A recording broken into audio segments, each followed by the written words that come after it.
Let's talk about Christian domination. Secretary of Defense Pete Hegseth recently retweeted a CNN interview with his pastor, Doug Wilson. In this interview, Doug essentially says that he wants the whole world to become Christian. For typical Christians, especially evangelical ones, this is going to be like, yeah, this is what we want. We want the whole earth until all have known. The problem with this thinking is it is not rooted in Christ principles. It is actually rooted in colonialism and imperialism. In their pursuit of making disciples of all men, they are often willing to override the God-given free will of people who choose to live and believe differently than them. I also don't think it's in alignment with Christ's mission on earth. I was having a conversation with a friend. One of the things we discussed is, well, what does it actually mean to make disciples of all men? How did Jesus go about making disciples? One of the things he did was take care of people. He showed people what life could be like outside of their religions and their sects and the things that they thought made them important. Being Jewish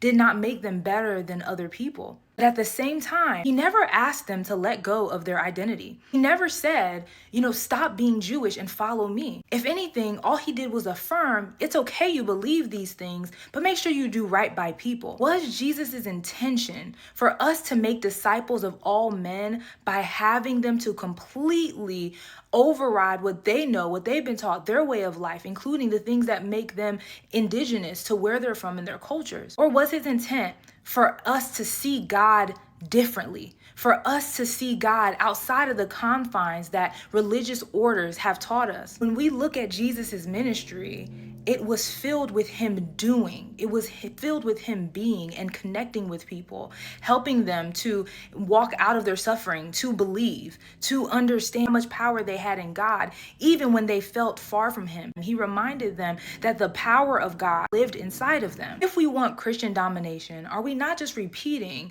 the same things that Jesus warned against in the Bible? This is why he says the greatest commandment, shout out to Christian A. Smith, is to love your neighbor as yourself. Christian domination, and specifically evangelical Christianity, is just another form of imperialism. What does this mean for other people who may be subjected to it?